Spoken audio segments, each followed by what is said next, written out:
And we are live. And we are bright today.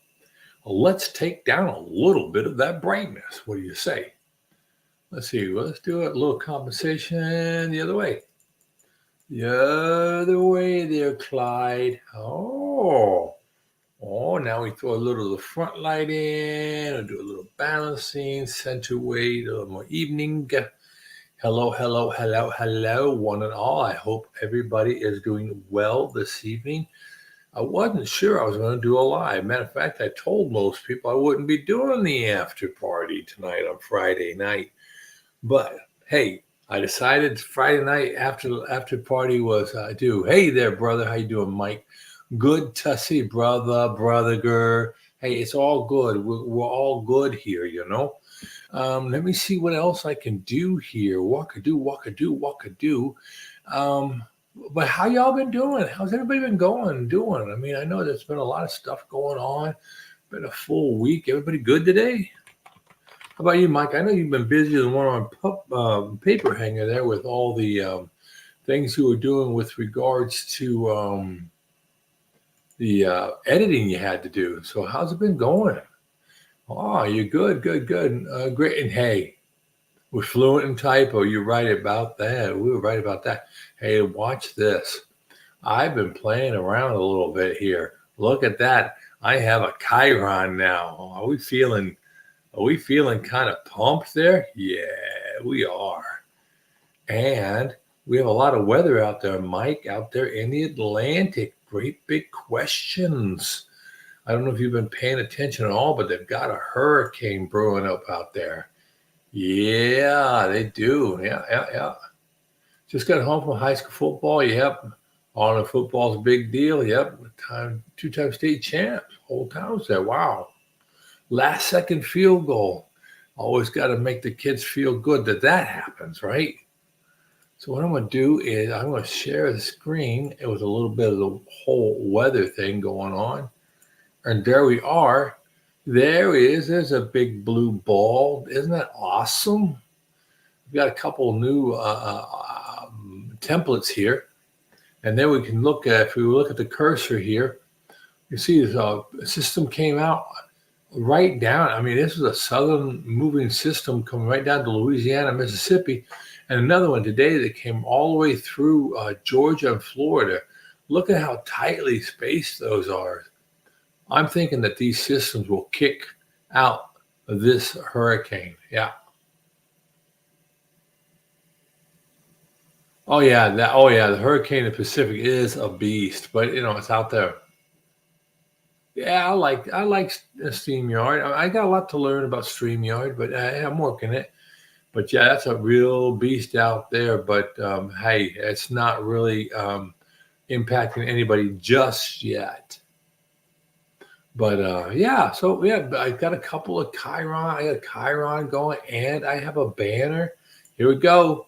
What are your most recent non-scale victories? There we are. See how that works?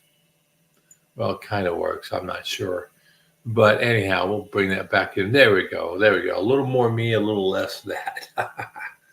So how did all your editing go this week? I know that the other night we spoke on it and you were just going to be lamb blasted with editing, both for your podcast and everything else. And my phone is talking to me. Maybe I should mute my phone, but why would I want to be polite? Let's see what he had going on here. Oh, yeah. I hate to tell somebody that.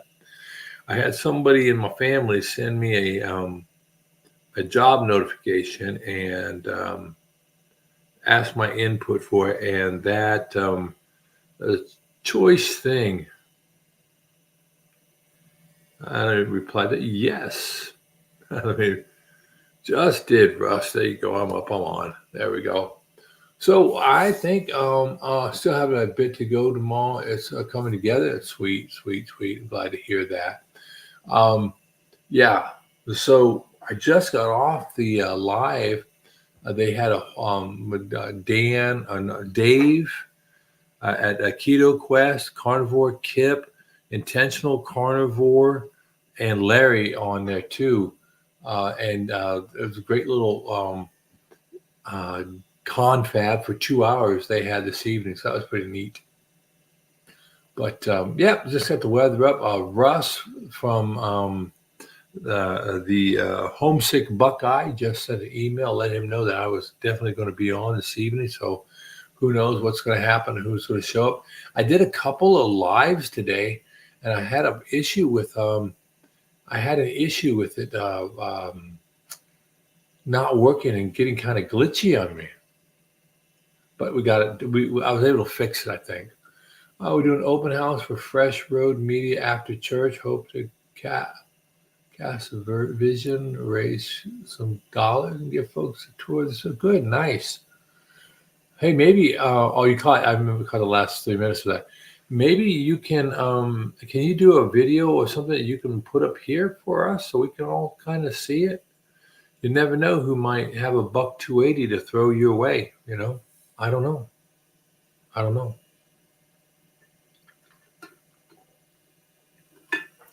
So before it gets too busy in here, this evening I was doing some service work. We have a young man in our church. His father went to our church as well, or not his father, his grandfather, and we ended up in a sticky situation. What was going on? Oh, there we go. A sticky situation, and his grandfather has been in the hospital for months.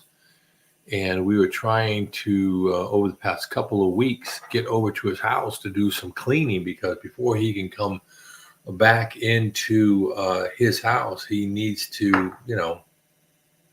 the house needs to be cleaned because it's been unattended and had some problems. Anyway, been working through some people at the church and some people in the community. And this evening we were successful in going over to his house, meeting, and we did some cleaning, and it was a lot of hard work. I'm pretty tired. I'm an old man for this stuff. You did first StreamYard Live was audio and video. I was saying, yep. Okay, so hey, check this out. You know what? I sent an email to the team, and I don't know whether the team is doing what do you call it? An AI answer to me. It doesn't really matter. But they told me a key thing to do is to use an incognito tab in my browser. And I use Google Chrome. So what I did is I opened up, I reset everything. I took my computer down. I took my my router down, right? And then when I brought it all back up, right, and rebooted everything, I went ahead and I did the incognito tab, and I turned off my Wi-Fi. I just want to make sure everything was done. I took out all my tabs, and it's working so much better now. Yeah. You gotta do like cleaning. Yep. I know. So this older gentleman, I have not known him. And my church is, I would call a medium to large church. It's probably got 1,400 members, and the sanctuary holds 700 plus people. And when we just went through a remodel, but so we have a pretty good sized church, a pretty good dynamic group of people. So it's very possible that you don't know a person. I've been going to this church for 10 years now. I'm actually literally a deacon at the church. And we have 2 services now. And if we went to 3, it would be because we have the children's church, and we've got 14 neighborhoods moving into our area, new homes. So we're growing very quickly. So we have 2 services. And anyway, the long and short of it is, I didn't know this man very well. I met him at breakfast. So a lot of the men get together on Wednesday mornings at a local diner. Anyway, I know his grandson. He's raising his grandson because his daughter is is a guest of the federal government in a penitentiary. And the father wants nothing to do with the son unless it comes with a paycheck. He only lives 40 miles away. So this man has been raising his grandson, and his wife went into the hospital when the young man was only 4 years old. So the challenge is that this young man's a little bit on the autistic spectrum. He's a wonderful young man. Love that man. Love that young man. He has had so much put on his plate, and he's very, very large. At 5'9", he weighed 360 pounds. Okay, so we're left with what we have. We have a man in our church and his wife, Grandma. She's been in a nursing home since this young man was 4 years old. So for the last 14 years, she's in a nursing home. Grandpa's doing the best he can to raise his grandson. And he got ill, and he's been in the hospital for months and rehab for months. Just brought him home 2 weeks ago. He wasn't home 15 minutes, not even 10. And he fell down. And in falling down, he couldn't get back up, and he's back in the hospital. And what they did, of course, God is amazing. And this divine detour ended up with them finding 3 different types of infection in his spine, which is affecting his leg strength. So anyway, one other family, not even in our church, just they have a son that goes to school with the young man, has taken him in, and they really love him, and they are loving on him, not just by bringing him in, but by being parental and giving him guidance and paying for his medical bills, because his grandfather and him, between the two of them, they didn't have a proverbial pot to pee in. And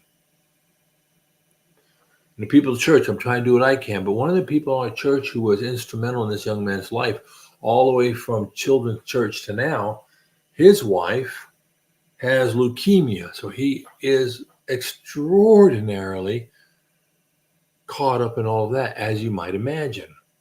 So the young man, I don't want him to fall through the cracks, and no one else does either, but everybody's busy, so I have picked it up.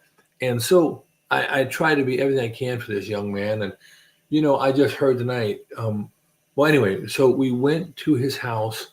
Or this lady, the lady who adopted Hello Woodster, there's a lady who basically taken over the day-to-day functional care of this young man. On her own dollar, she sent a exterminator over to investigate the house, and they found out that because there are bed bugs, and it's roach infested. It's been empty for months. And so she invested her money, but then they said, the bug man came out and said, the house is built on a crawl space. And so the bug man looked under the crawl space and said, I can't begin to bug bomb the house and take care of the house until the crawl space is fixed, because there were a lot of venting problems. And that's normally pretty expensive. Well, I called the church, and in the church, the minister in charge of our outreach and our things of that nature, he didn't bat an eye. He said, we'll send our AC guy over, and our AC guy will fix it. Whatever it takes. We got it. It's on us. So that got taken care of. And tonight, the wife and I and another couple and this lady, we all met at the house, and we started a very painful process of cleaning. It was not filthy in the house, not at all. For an old man who's not had a lot of help, and for the young man who doesn't know how to really take care of himself, it was amazingly okay. So, yes, that's right, Mike. The body of Christ is working. So my wife and this other couple worked inside, and me and this lady, we worked in the detached 2-car garage that you cannot get into because of the load of stuff. So spent a few hours over there cleaning, moving, and doing. We only got a third of the way through. But the important things, the house got almost all done, except the young man needs to go clean his room. Have we ever heard of a young man needing to clean their room? Yes, he does. But what we decided this evening that he was off. This young man, this 18-year-old on the autism spectrum man whose parents abandoned him and whose grandfather's doing the best he can. This young man has an after-school job. Two of them. He works as a janitor at his high school. I love that kid. He gets up and he goes to school, and after school, he works until 7:30 at night. He's putting in 12 plus hours a day in school.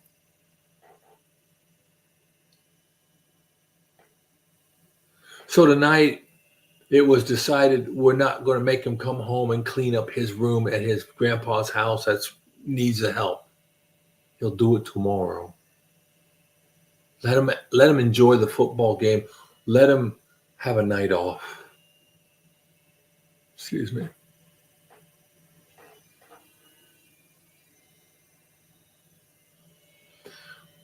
Good stuff. So we're doing that thing. We're putting the hands and feet into the work, and there's more work to be done.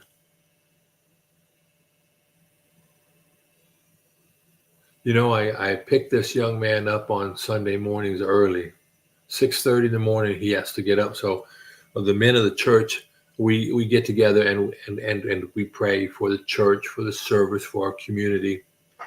And this highly overweight young man sits in a room full of graybeards.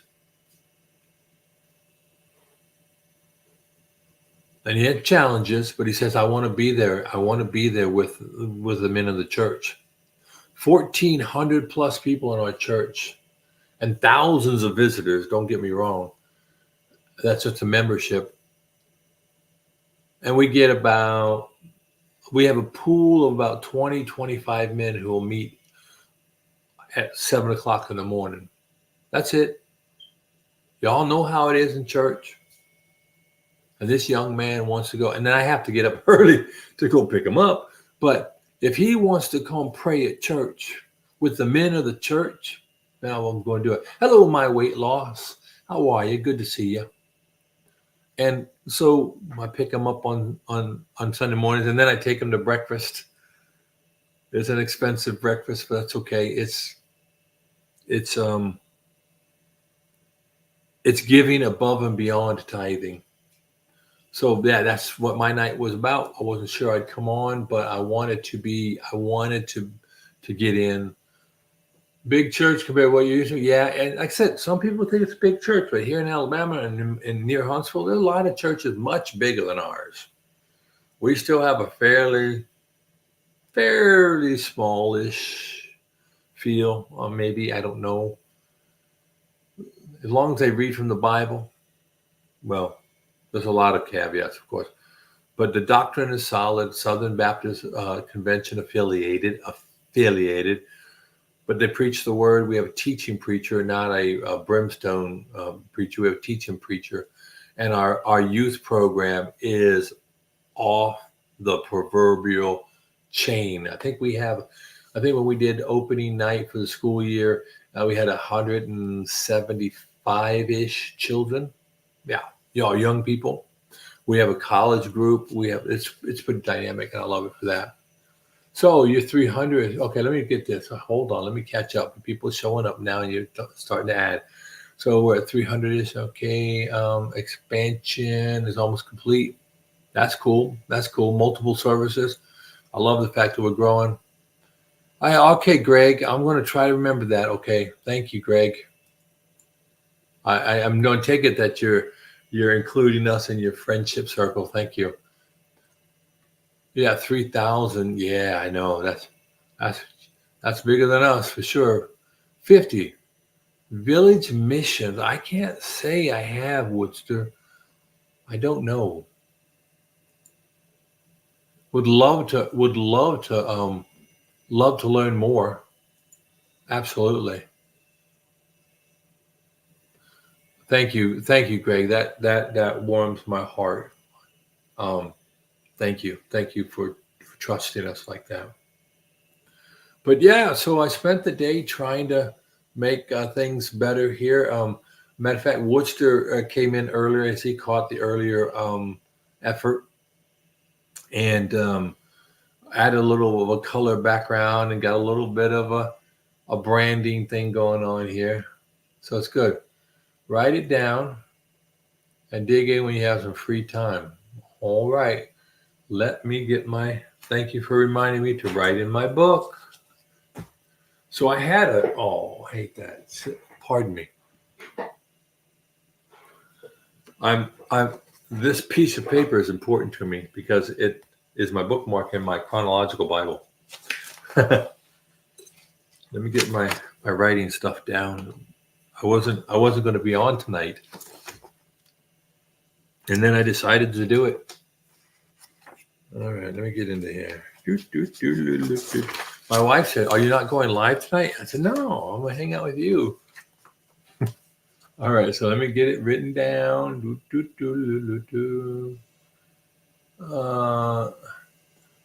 Of Village Missions, DILLAGEMISSIONS.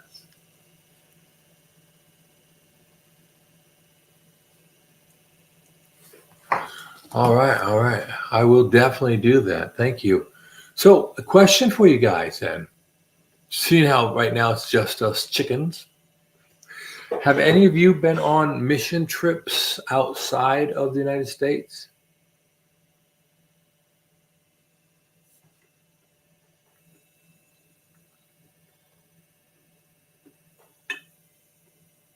I have, and I went to Haiti.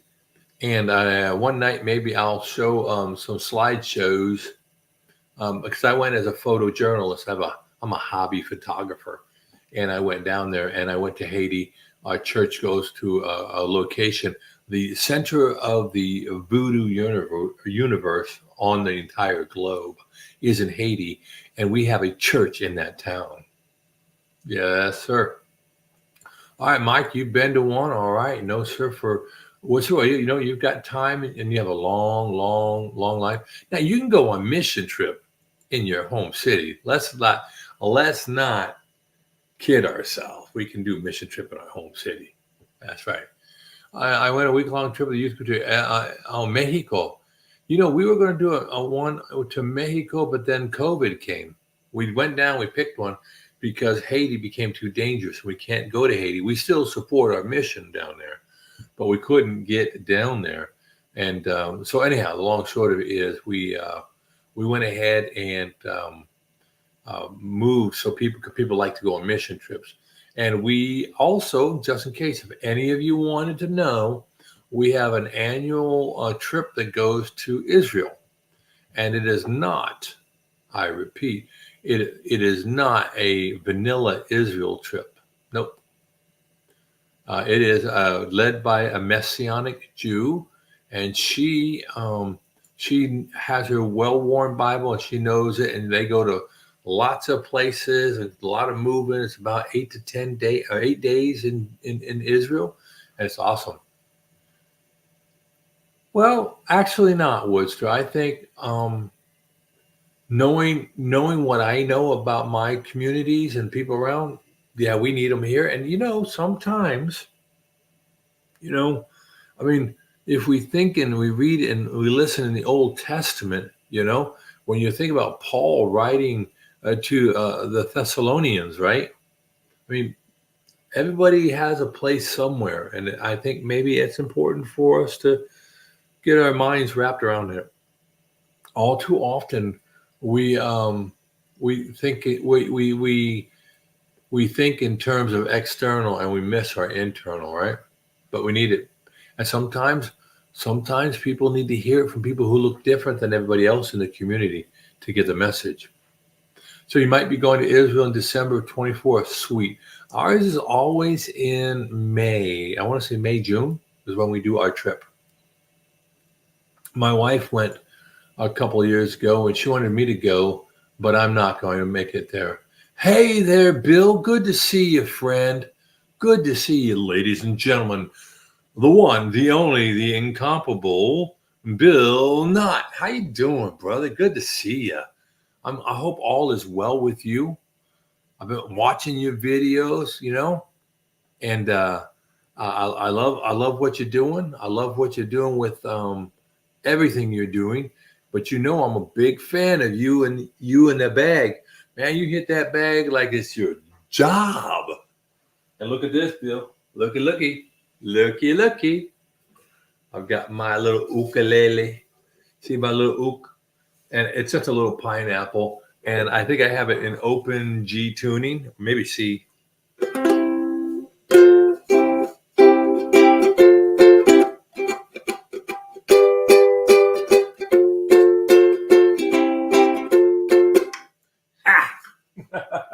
That's for you, brother. Sorry for assaulting you. Hey. Good. I'm glad you are good. Mike Shaw's on here. Everybody. Oh, the U.S. is basically a church. That's right. That is right. I don't know about anything. No, there's no rock in me. There's no rock in me. That's a sum total. And Bill, I'm sure you can appreciate this. When you got the little ukulele, right? I mean, I'm not getting down to that 12th fret. Come on, man. I better get my fingers down. I'm on the 7th fret and I'm about covering everything up. I could get down to here. Yeah. Anyhow. All right. No Don Ho here. So Bill says, it's time to have a crave of Kahlua pork. Hey, brother, if anybody could make Kahlua pork, I bet you can make it great. Hey, look, I'm going to go ahead and do this. You all don't have to do that, but here's what I'm going to do. No, I'm not going to do that. What am I doing? Oh, let me see. I'm still learning to drive this train. Okay, here we go. All right. Anybody wants to jump into the stream with me, by all means, go ahead. Put the link in. I'll post you up in here, and we'll look at that. Before we do that, we'll throw one more quick picture of the great big blue marble there. You got the hurricanes out here in the Atlantic. They're all worried about. I think they're going to pull up because of these systems here. I think they're going to get drug up and go north. I'd be more concerned of some other things forming out here, but not that great big hurricane out in the Pacific, but nothing to worry about now. Yeah, so if I see someone coming to the green room, I'll let you come on in, all right? Yeah, okay, what do you got here for me? Oh, yeah, Chef Bill can definitely cook it up. Hey, Nick, how you doing? Good to see you. Welcome to the house of Scotty P, a.k.a. Carnivore Scott. Just doing a little bit of a Friday night after party. I tend to do this Monday through Thursday. Hey, we've got Russ going to jump in. Great to see you. And there he is, the man, the myth, the legend, ladies and gentlemen, Homesick Buckeye, a.k.a. it's Russ. How you doing, buddy? I'm all right, man. I can't complain, brother. Just doing what we do. I was on earlier today, and once I get all this stuff, you can't see it, but I got all kind of stuff set up here, lights, and got my roadcaster cranked up and everything. So that's why I sent you that message before I shut all this stuff down. See if you were streaming, and just come out and hang with you for a few minutes. Hi, cool. Now, everybody, Russ, he was doing a little bit of live earlier with the Buds and Alia, right? Alia, yes, Ali. Yeah, Alia, and I was catching that, having a good time in there, and I get it, man. When you set up, you want to go, right? Yeah, no, I mean it's just like I said, I'm a night owl, and Right. you and I are kindred spirits that way because I'm just hitting my stride here. So I'll be up for a few more hours, and there's not a million folks live streaming, so it just works out perfect. Got everything set up, and come hang out with my man Scott. Hey, well, I appreciate it. I appreciate the heck out of it. We've got a whole bunch. Nick's new to the channel, so I appreciate. Bill Knott is in here, and Oh, my man Bill. What's going on, Bill? Yeah. He I was was on. hoping Bill could. I was hoping Bill could throw up his camera and he can join it. But if not, I get it. No worries. I Come won't. on in. Come on in, Bill. Hey, listen, I wish I'd have met Bill a long time ago, man. Me and him, we could have wrecked, man. We could have went coast to coast, killing Golden Corral, man. We'd have tore their ass up, man. I will tell you. Yeah, I get you. Well, Yeah, I love that, man. I love that. He was in the room on the cookout the other day, and oh, okay. Yeah. but he's a fan of the show and a fan of Carrie, and we as we all are, man. So yeah, that's my. I haven't met him officially. I hope to actually meet him one day, but shout out to him. Hang in there, brother. I've never been 700 pounds, but I've been 550 pounds, so I know the struggle, brother. We're doing this thing. And that's a great point there. Is that you're not ready for a lie? No worries. No, you don't have to shower. I can't smell you, and I'm not shaved, dude. But I get you. I respect you, right? But the next time you come on during the week like this, I know it's early for you, a little bit early. You know the invite's always there. If I'm out, Russ, you tell them. I put Hey, it out in hey, the chat. I don't shower or shave, and I'm here, so I'm kidding. Clearly this is willful here, man. Listen, I can grow an afro in 15 minutes, man. I'm telling you. Well, I can grow it out of my ear. Yeah. Not doing so hot up here. Yeah, we're just messaging. And I'm gonna meet Bill. I'll be on the live stream with Carrie and those guys. They got the 24-hour live stream coming up. Yeah. I'll be on there with those guys and stuff. So yeah, it's all good. Hey, how do you like that? How do you like that? I got a Chiron now. I see you, man. Look at you, man. You're spreading your wings there, brother. You're spreading your wings. I love it. I love it. Well, even an old dog can learn a new trick, a blind squirrel to find a nut, Thank goodness. Thank goodness. Thank goodness. That's thank goodness for that. Well, I was watching another live after yours earlier this evening, and I just love some of the questions that were coming through. But one of the things that I wanted to be clear about it, is that we were talking about some hormonal things, right? And I know mainly men in here tonight, not all men, but mainly men right now. I'm going to tell you what, I'm finding myself a little mentally checked out. Now, I already have some PTSD from my service time and this, that, and other. I get it. Well, I decided, and I don't know about you all, but I do a lot of my own medical research, and I have self-diagnosed myself a few times. I've gone to the doctors, and they've agreed with me, this, that, and other. So it's all good, right? So I thought, I think I'm a little low on some male hormones. So I went to a doc tested me. They're like, you're not a little low, you critically low. You need to get in here ASAP, and we got to get you going on the routine. So I did it. Well, anyway, long and short of it was, I ended up, if a little bit's good is more better. Well, I did the little more better thing and went a little overboard. Long and short of that whole diatribe is, there are definitely some negative impacts from overdoing steroids or overdoing hormones, right?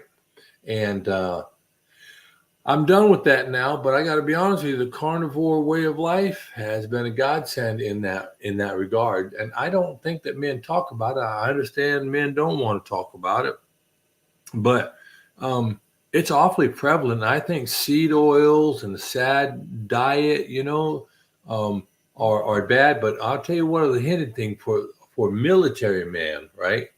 Mm-hmm. Too much alcohol, And I'm not asking anybody to bare their soul here, but when I was young and in the military, even before I got in the military, that alcohol thing was a real problem for me. It was a real problem. I lost stripes, wrecked cars, and really, really caused some problems with it. And so now I'm blessed that I'm not addicted to alcohol. right? And I say Yeah. that because even while I overdrank and over imbibed, I did it because I was bored. And when I stopped drinking, I never once had withdrawal symptoms. But um, I drank too much. I don't think that helped me at all. Yeah, I never was really a drinker. I was more of an eater. Yeah, myself. I got drunk one time. I got drunk one time in 1987. Yeah, that was enough for me. And I I don't know if my testosterone is low, but in a way, I kind of hope it is because I need some things to be low. Everything else is high. My blood sugar is high. My blood pressure is high. My fasting insulin is high. My cholesterol is high. So the only thing low is my IQ and my self esteem. okay. Well, I get the self esteem. I doubt your IQ, but I have a question for you then. Where are your Hopefully, my triglycerides? hopefully my testosterone is low. That give me some low things. I need some low things. I got you. I got you. But do you remember what your triglycerides were? Sure. Yep. I did a video on this. My triglycerides were 101 and my HDL was 39 at last check. So, I mean, I had a 2.6 ratio. That's terrible. So, I got to work on that. My fasting insulin was 23. That was terrible. So, Yeah. I got to, work on that too. But the good news is, diet will take care of it, and I'm checking my blood again in November. All right. We'll see where we're at, and of course, we'll make a video about that. Cool. Now, I just this week. So my wife, in a squirrel moment, my wife and I, she takes me out for walks because like walking the dog. We take the dogs and she walks me too, right? So we Right? went ahead and went on a little walk. It was all good, and we got home all good. And then the next day, she said, "I got a mole. I need you to check out." I checked out the mole. I said, "Well, it's a mole. I agree. It's not pretty, but it's a mole." Boys and girls. She called me back later. This Wednesday morning. She called me back later. The mole came off. She was drying out after a towel, and it's right here in her chest. And the mole came off. I said, "Okay, what's going on?" And she said, "That's not the problem. The problem is the mole started walking away. Oh, She had a tick. She had a tick. yeah. That's no joke down here in the South because they got the Rocky Mountain spotted Oh, yeah. fever. You got the Sure. Texas one, and you got the other one that gives you alpha gal, means you can't eat red meat. Yeah. I've heard of So, that. so we went to the doc. We called up the docs. We're lucky because we're military, so we have a lifetime health care. We called the doc up. Doc said, "Coming in today," and gave her the antibiotics. And since we met the protocol of less than 72 hours, you probably won't have any problem. But yeah, that was we talk about wanting to be low, but we get to the doctor, get checked out on things like this. I think that's one of those important things that we check out. So I turned around, I called my doctor that day and said, "My doctor at the VA," and I said, "You know what? I need to have my blood work done." Now I have a whole history of blood work, multiple surgeries, multiple things. I don't tell everybody this, but I am permanently disabled because of my service time. And so I get checked out pretty frequently. But I really wanted to get my blood work done now that I've been doing carnivore for 40 plus, almost 50 days now, and I'm gonna start lifting weights on day 61. I'm gonna start resistance training Mhm. and doing something. I mean, I have a lot of knowledge up here on how to do that, but I have to slow myself down because of I'll injure myself. Got to do like my good friend Robert Bubba Baker. Anyway, Bill, I did 20 years. I'm glad you gave it up too, man. I know it's a our society is built around that alcohol. So, yep, catching up here a little bit on these. I'll make sure I get everybody out there. Yeah, sure. Oh, you Good. hurt your heart pretty bad. Still trying to heal. Yep, I get it. We just gotta take that bull by the proverbial horns. Yeah, you're on the road, Bill. You'll be all right, brother. Just keep putting one foot in front of the other, man. You'll get there. All right, Keto Vagornian, we're gonna be wanting to know as well. I understand that You're nervous, but I'm sure you're going to do well. I'm glad to see you in this evening. How you doing? How things out there on that left coast? Yeah, hopefully you got your fasting insulin checked out there, Becky. Hopefully Oh, got your I hate fast. it when I hate it when the phlebotomist can't get that stick. Yeah. But yeah, on yourlabs.com, that's how I did mine. I talked about them on my channel, and also did an interview with Dave Feldman, who's the owner of Oh, ownyourlabs.com. I met him in Orlando, and he's a real nice guy. good. I'm glad you got that done. I actually asked my doc. I actually went to him. Now, you all might know me. I'm kind of wordy, and I kind of like to think I know some stuff. And so I was like, hey, by the way, I want to come in. I need to be checked. I've been losing a little bit of weight on purpose, blah, blah, blah. And I want a fasting insulin. I want this. I want a CAC. And they got back to me. Well, that CAC is kind of like something we can't order until you go to the doctor. But also, I've been diagnosed not only with a fatty liver, but an enlarged spleen. But the problem is I have an enlarged portal vein. And they're worried about portal vein hypertension. But I think I ain't worried about nothing because I think it all work out. But yeah, I'm definitely getting Fatty liver goes hand in hand with high fasting insulin. everything. Yeah.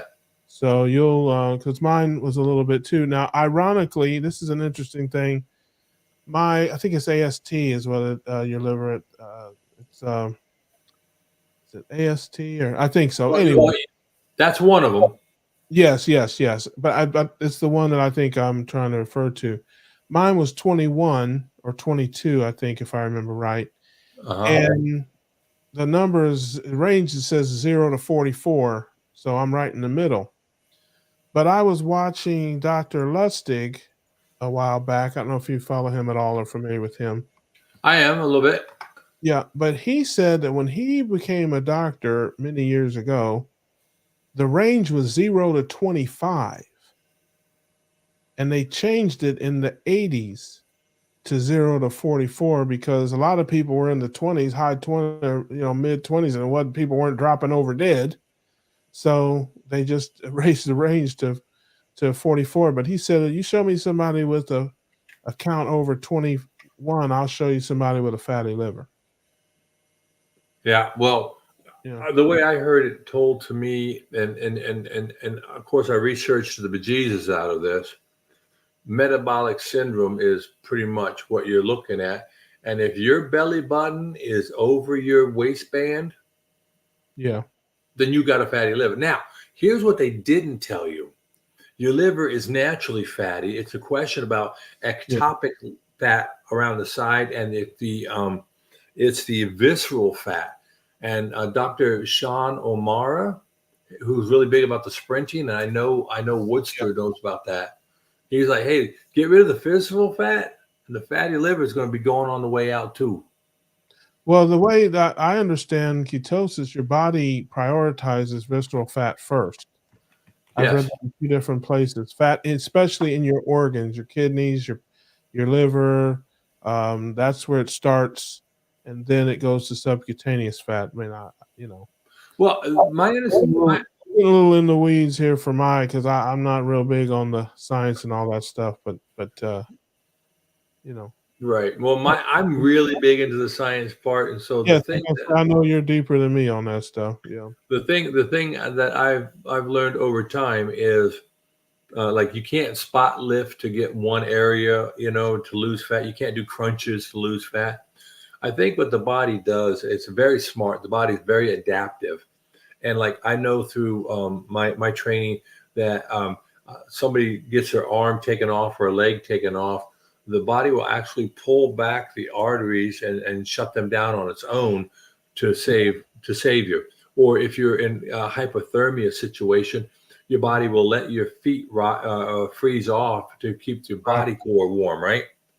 So with that type of understanding, I think what the body does, like particularly for a diabetic, it's saying I can't get rid of the sugar, so I'm gonna focus on saving the body cavity and let the sugar stay in the feet, and that's why you get the neuropathy and your feet literally rot off. So I suspect if we can believe that in this spectrum and in this or silo and this silo, why wouldn't we believe that the body says, I know what's bad for me and visceral fat's bad. I want to get rid of it. But Yeah. by the same token, it doesn't, I think it doesn't only do that. So like they were talking in this other live tonight about when you start adding more exercise, more walking, what will happen is your body will call for energy and it will use the adipose tissue nearest to the muscle needing it to grab energy. It won't wait for the liver to send down a whole new bunch of energy parcels in the lipoproteins. So you can kind of it's not a either or, but it's an and. Yeah. Yeah. Hmm. Yeah. Well, that makes sense too, because your liver, especially, is so important that it's it's going to make sure your liver is working properly, and because your liver is so important to directing all the traffic to your body. Hey, Mary Bell. Maribel doesn't see the live chat. I don't know. I know she's on my channel or yours. Probably she's probably on my channel. I don't know. I can go to my site and take a look, but I don't know. Yeah, it's just showing she's coming in from your side, so I don't know. Yeah, I don't know if there's something that enables uh, the chat or what. I'm not sure. But No hey, video. see you. Good to see you. Yeah, I don't know. I don't have it disabled on my site, but I don't have the settings. Scott is hosting this, And he so doesn't know what he's doing. so I don't know. Now, okay, wait a minute. Now, here's a situation, and I think this is an important, maybe technological thing. Many people who come in from someone else's channel, like if you're coming in from Russ's channel, you'll have a delay or Oh, you won't see any of the chats coming in. But this is yeah. what I actually called the people, and I emailed the people at StreamYard today, and a lot of this seems to get fixed. And Russ, I don't know if you're doing this, but if you come into StreamYard on an incognito page, Hmm. you have less problems because you don't have any of the extensions and stuff. Now I wonder too, like if I never really paid much attention because like on our show and stuff, Ollie does all that. But if you're watching on my channel, can you see all the chats from all the other channels? Yeah, No, I think that's why what she's saying is because she can't see all the chats because probably you got more people watching on your channel than I do on mine. So she can see, she sees you doing the chats, but because on my channel, I'm looking to see how many people are on my channel. I'm going. Okay. Hello, Glenda. Glad to see you here. Welcome to the house of Scotty P, aka Carnivore Scott. Can't can't see the chat. Well, sometimes I do that. What I'll do is if I'm in this situation, I'll go open another tab and go into both, so I can catch it all. Yeah, because I've got 8 people watching on my channel, and they must not be. Most of the chat, I think, is coming through your channel. So yeah, All Mary, right. if you want to see all the chats, you may have to click on Carnivore Scott's and double stream it, and you can see all the chats. Hello, Linda. Good to see you in this evening. And Matthew's doing some skull crushers, so you're working the triceps, I guess, today. And I know Woodster's lifting because Woodster's buck wild, strong, and young. I'm gonna start on day 61. Yeah, I quit my gym membership. I used to work out at a gym. You may have heard of it. It's called the Golden Corral. Yeah, Oh, I don't. Yeah, I don't.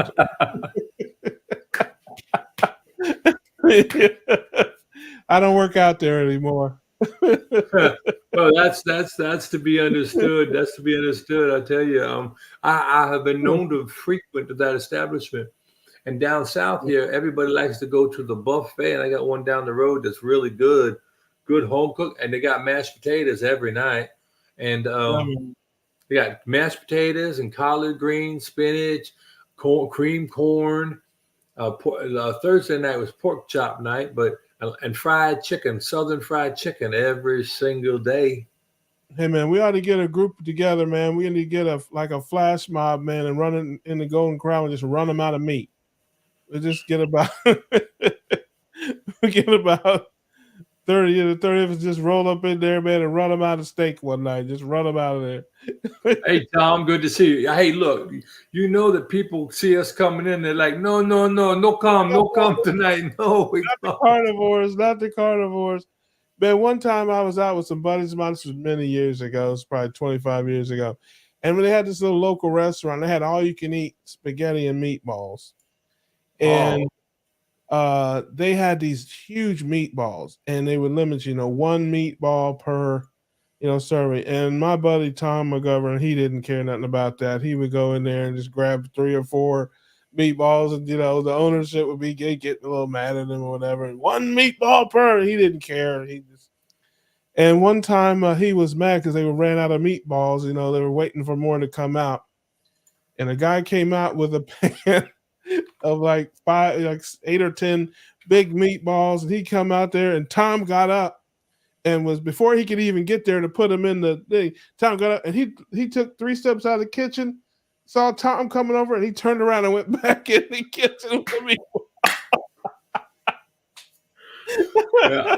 I tell you, we had a place in El Paso, Texas, where I grew up. It was a Mexican restaurant called Pancho's, and Mhm. Pancho's had this thing where they had a little flag on the table, and you run the flag up, and they would bring you over more food. You just tell them they would go get it. So right, so I love that food. So what happened was, my brother and I and another young man, we'd go in there, and they see us coming in, and we show up like 11 o'clock, and we start eating, and we not got our food bag done till like 1.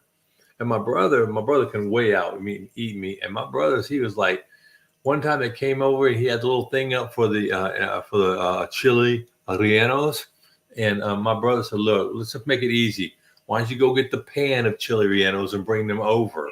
And we would literally have them bring over pans of food, and we would just.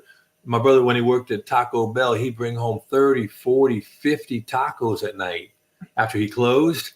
And he'd wake me up, and I'd eat my 30 to 25 tacos. And I mean, man, and I was skinny as a rail back in those days. But that's when they used to cook with real fat and real food. Yeah, Tom was funny. I don't even know if Tom is still alive. I need to find out if my man Tom is still alive. But we used to torture him because he could not stand it when you threw away food. He couldn't stand it. And we would go out and we would get the hottest, spiciest foods we could find. And we would come back in there. We'd have him put extra peppers and extra everything. And we come back to work, and to Tom worked with us, and we would be like, we'd make sure he saw us going to throw some food in the trash, like, we got this burrito, but it's too spicy. We're going to throw it away. And he'd be like, hey, hey, hey, don't throw that away. Don't throw that away. What's wrong with you? That's a perfectly good, but I'll eat that here. Man, and he would suffer through that thing. We used to torture him because he couldn't stand it to throw away food.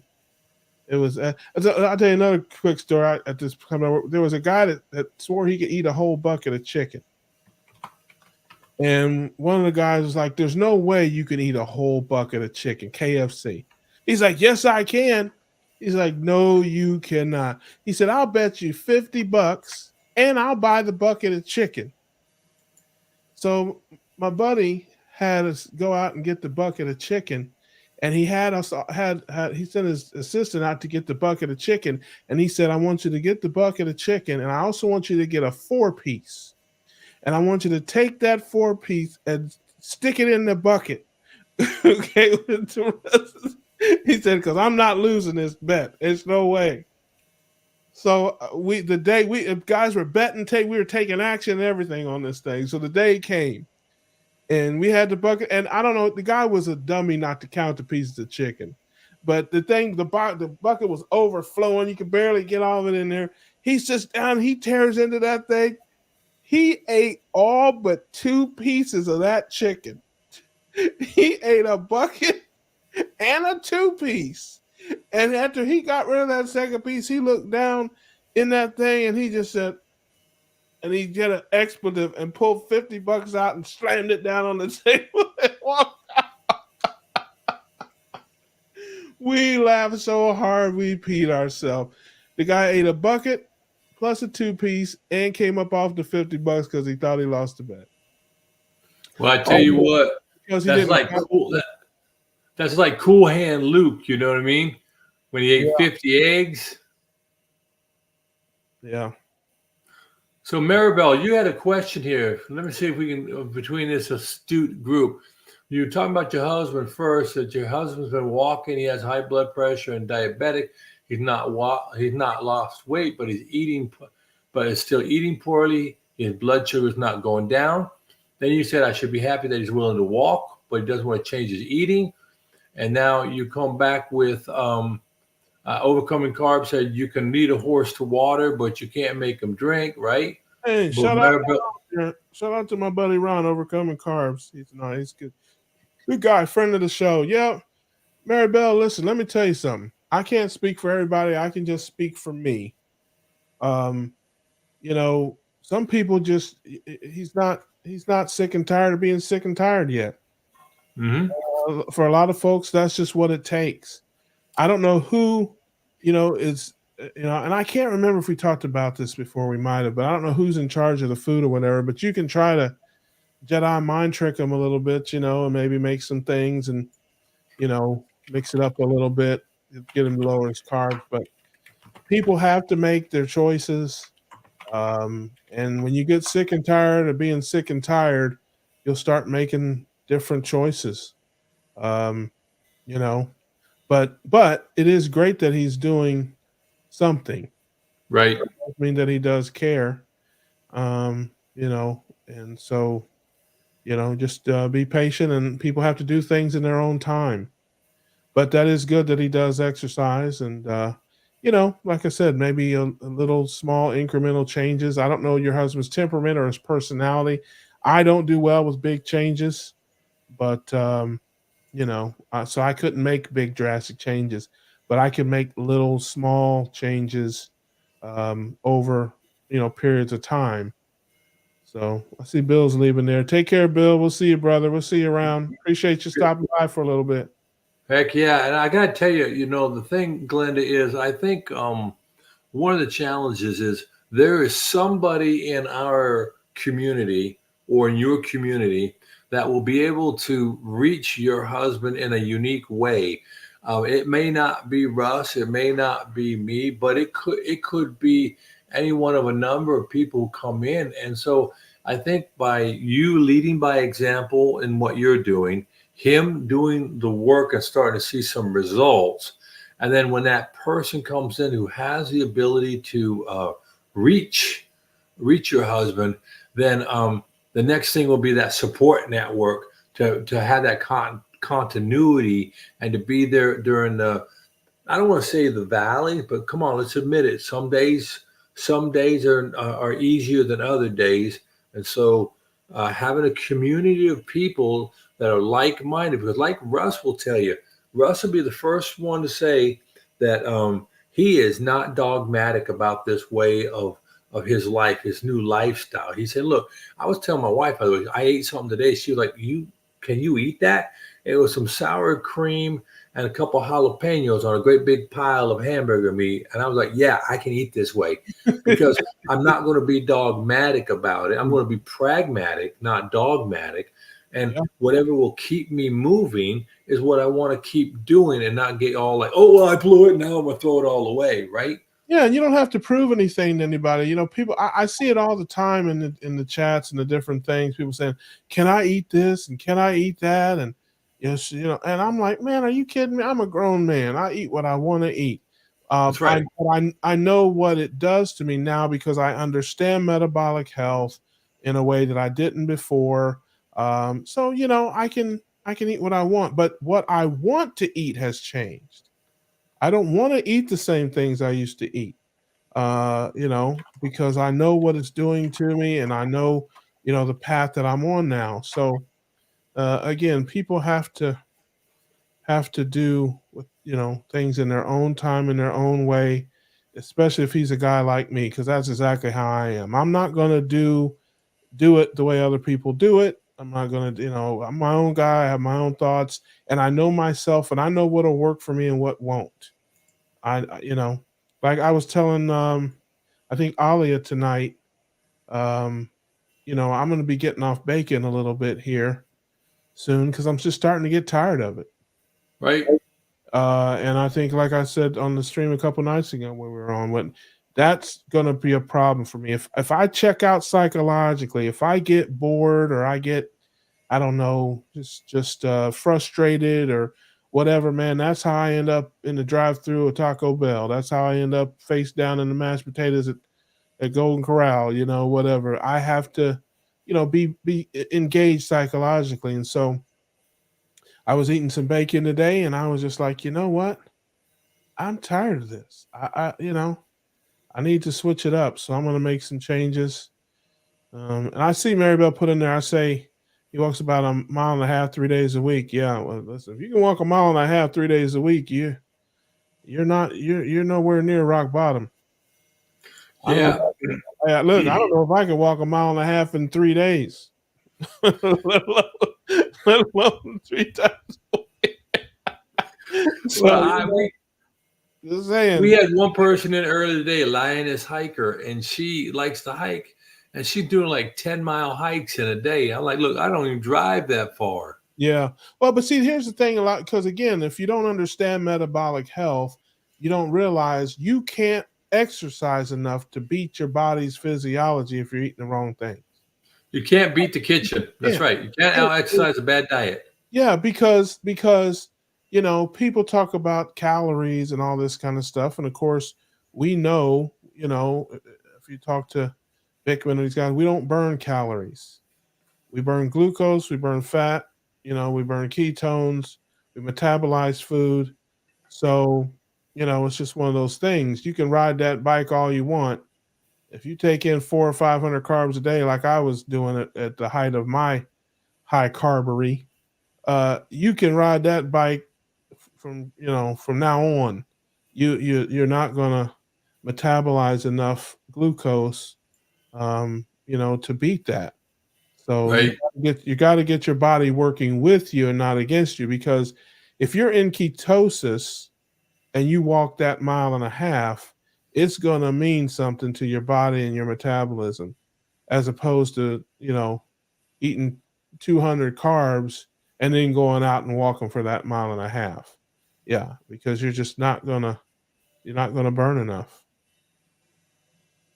Yeah, I totally get that. And uh, a lot of people think that they can out when they get on their like exercise bike or something at a gym, and they see how many calories it's saying that they're going to Oh, burn, and that ain't true. I mean, I'm sorry. I think yeah. they make that for marketing purposes. Of course, because we're on the calorie model. Everybody's calories in, calories out.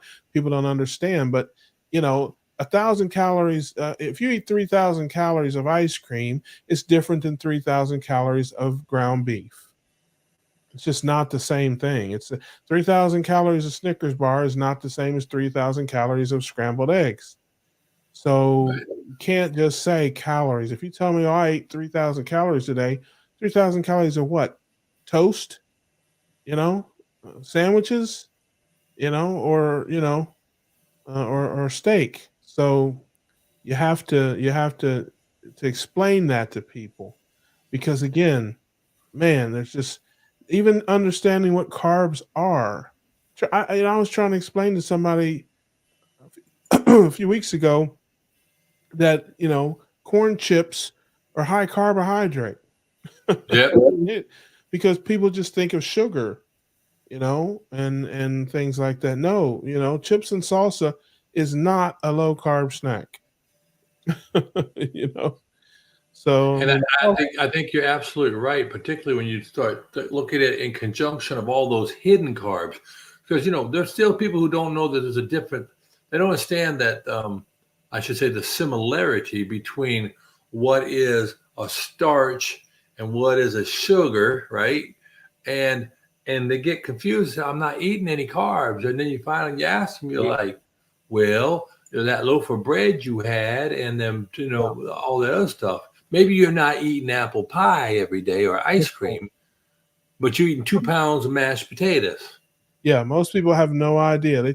If people think potatoes are vegetables. I mean, it's just it's there's a lot of education that just needs to go on. Um, even before you can, in many cases, get to a carb number conversation, you got to start with the fundamentals of what a carb is, and then don't even get me started on the sauces and the things like that that people. I mean, you know, if you look at the carbs in, I use Rao's, marinara sauce. It's a very low carb, tomato sauce. Um, but if you get ragu or prego, those other, there's literally 3, 4 times more carbohydrates in that. It's the same. It's tomato sauce, but it's got like 15 carbs per serving. You know, so it's just and a serving is an eyedropper's worth. You know that game we play. I always in my videos I always tell people you gotta watch and read the labels. They're so tricky with that stuff. And I was watching Two Crazy Ketos and they were saying, and I'd heard something like this, but I didn't know this. But Joe was saying that they can fudge up to 20% on the data on the nutritional. So if something has 115 calories, let's say, they could say it has 100 and still be within the guidelines because 100 looks like a lot less than 115, and somebody might not want to buy it if it had 115, versus 100. And same way with carbs and all that. So you just have to be careful. I've always, like the net carbs, people look at, okay, 14 Right. carbs, 7 5. I have always cut that net carb or that fiber part of it in half. I've always done that. Well, I gotta Even be honest with you. You know that there was how do I? I'm trying to find a nice way of saying it. You know the game is rigged when you go to buy 2% low fat milk. Mhm. Do you know how much fat is in whole milk? I'll tell you, 3%. So got whole milk is 3%. right, They're saying 2% is low fat. Wait a minute. It still has 60%, right, 66% of the fat it had before. right, Right. So this marketing. So I was in politics. I know how these things are written. I help to make the law sometimes and have to work against it. So like if you go ahead and you buy something that says it has 100% olive oil in it, the truth is that that product may have 100% olive oil, and they're allowed to say that as long as 5% of the olive oil is 100% olive oil. Yeah. yeah, yeah. I know what you mean. I had to get myself readjusted here, but I got tricked on that a while ago, maybe 6 months ago or something. Oh, it might have been longer than that. I got mail. It said it was Kraft. Uh, it was longer than 6 months ago. It was Kraft mayonnaise, and it said right on the front of it, "Made with olive oil." Right. And of course, I was off my game, wasn't paying much attention. It was on sale. I think that's how they got me. But, but you look at the back and you see every other kind of oil as well. Yeah, there's olive oil there, but there's soybean and canola and all these other oils. And so again, you got to be diligent. You got to watch it unless it's a trusted source. I don't even trust the net carb. I cut that number in half and go with that. So yeah, it's something else, man. But I think who was that? I think Woodster said had a comment on there about some people don't want to hear the truth. But I Right. tell you something. Um, a lot of times people believe they're doctors, and that it's not necessarily that they don't want to hear the truth, although that is true of some people. But man, you got to understand that what we're doing flies in the face of what probably 75% or more of the medical establishment is telling people. So it's for a lot of people, and I say it all the time, and I think it's important. We love our doctors, Chafee, Hampton, you know, Barry, whichever doctor you listen to and you believe in, and when they tell you something, you listen and you believe it because they have your trust and you follow them. Well, it's no different for that person out there eating the standard American diet with the standard American doctor. Right. They love their doctor too. They trust their doctor too.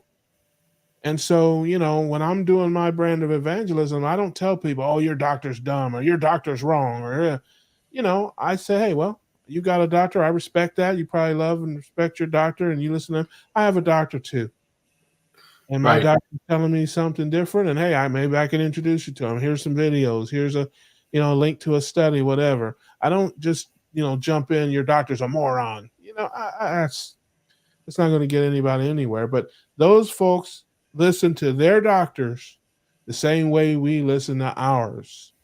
So you in some ways you kind of gotta be respectful that way. Show them the respect that you would expect. Yeah, Now, yeah, look, I'm reading this. I'm reading from Overcoming Carbs. This thing about question: is insulin needed for carbs or calories? Well, this is what I can say right. for sure. That's right. Insulin is a hormone that is responsible, that does a lot of things, not just taking care of carbs, so to speak. But yes, you need insulin for the downstream thing of a carbohydrate is your body metabolizing it into a glucose and move it around. And that glucose needs to be dealt with. Now, whether that glucose is going to be utilized in its form and sent out and that way, or it's going to be taken back to the liver to be metabolized into a fatty acid. But that insulin's needed. But remember, insulin does a lot of things. Now, does insulin respond to calories? Perhaps in some certain way, but for sure, if you're eating carbs, whether they're starches or sugars, there are 5 types of sugars, and now they, like you were saying, Russ, when you read the labels, they now are starting to call sugar sometimes flavorings. Yeah, sure. And you have to be very, very careful. I mean, look, if it has more than 5 ingredients, you probably shouldn't be. For optimal health in Yeah, your optimal moment, i.e., when you have the most flexibility and all this, you probably should avoid those complex things. Forever and ever, no. At all times, no, of course not.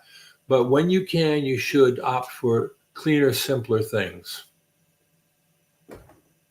sure. That's all I Do had to what you say. can do what you can do, and I agree with you 100%. And yeah, just it's tough. There's a lot of mines out there in the minefields. You gotta just watch your step. Do the best you can. Yep. Vinny Tortucci, I haven't watched that. Yeah, olive oil is mixed with a lot of times with hazelnut. And Italy and the Mediterranean area is having a huge scandal with this because they ship that out by the tanker load. And Mm. um, I hate to say this, no, I don't hate to say it, but really, really an important thing is I use certified oil. If I use olive oil, which I don't really use a lot anymore, I use a certified organic thing out of California, and I pay the extra $1.80. But generally speaking, I'm using tallow or bacon grease now because I render my own tallow, so I have plenty of it available. Mm. Yeah, I love that. You're right about that, Matthew. You got to watch what your stuff is cooked. And hello, Lisa. Good to see Hey, you. Lisa. Yeah, I'm gonna try to catch up the thing. All right, yeah, meat sauce. Yeah, love a good meat sauce. I love this statement here, Josephine. Gotta have grace every minute of every day. Sure. Live your lives, folks. Live your lives. That's what it's about. I live my life. Well, yeah, Susan, I can understand you giving up tomato sauce, um, but that's a choice, but not a mandate. Because like the other day, I had pizza and we got it from the local Domino's. Now, I didn't eat any of the crust; I just ate the toppings. But it was floating on a bed of that tomato sauce, and I was getting a little bit. Oh, I need to scrape it off. I said, Scotty, you're not even going to be eating a teaspoon of it. So you know what? It's okay. I eat tomato sauce and salsa very regularly. I get the Rouse marinara. It's got 6 carbs per serving. It's about 42 carbs in the entire jar. Um, and I can get I don't get 6 servings out of it, but I certainly get uh 4 to 5. So you're talking about 8 to 10 carbs per serving, well within my 15 number, and it mixes with the fat and makes a nice little broth that I knock down as well. And then the salsa's got less than that. I use a salsa; it's got like 2 carbs per serving, and I love that with guacamole and sour cream in my ground beef. And yeah, I'll probably be doing that next week. So yeah, tomato, and I used to eat lettuce and tomatoes all the time. So Well, I just think that each one of us are an N of one. We're our own chemistry experiment. We have our own unique things going on and demands, and we have our also. I think it depends on what your goals are and how you want to get and arrive at those goals, and it also depends if you're a part of a family and maybe the bridge is too far for your family to be a lion carnivore. Well, sure. don't ever give up your family. Not over something like that. I mean, there are Yeah, plenty of people who are knuckleheads in your family you can give up, but not over your dietary choices. that the move to lion diet is probably a bridge too far for literally 95% of the people on earth. I mean, let's get serious about it. I mean, we obviously run in packs together. We know a lot of those folks, but for 90% of human beings, that's just not the way most of them are going to end up. Some certainly will, and I bounce back and forth. I may be 0 carb for a day or two, but by day 3, man, I'm looking for the guacamole and sour cream. It's just that's kind of Hey, what it is. and again, it's so unique, and to be as one person said, being having some grace. Josephine, I believe, said it right.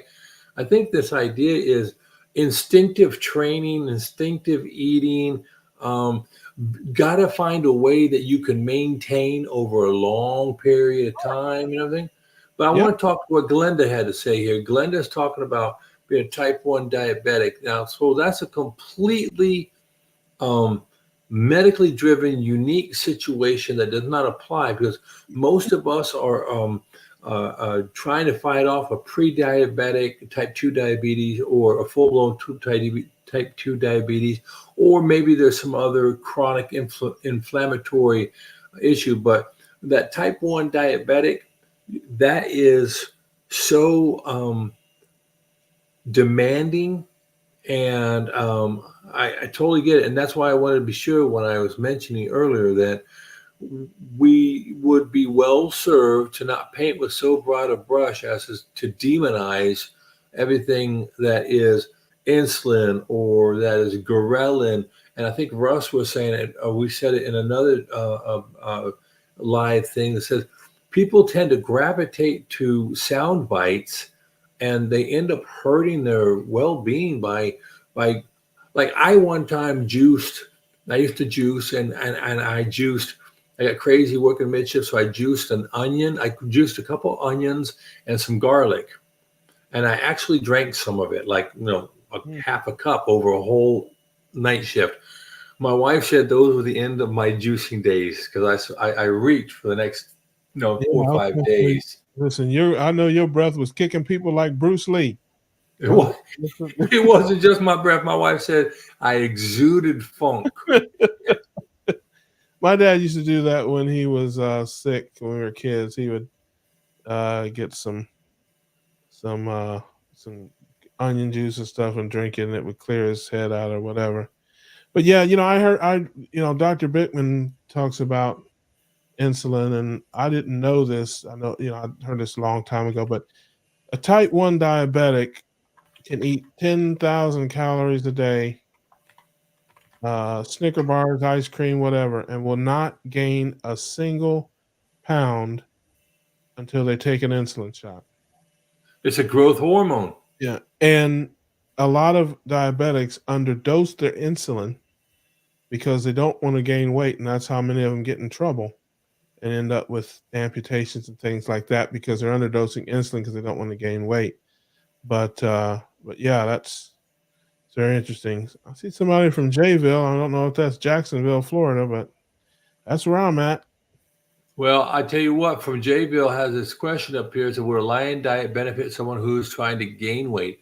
Well, that's very, very individually and a nuanced question.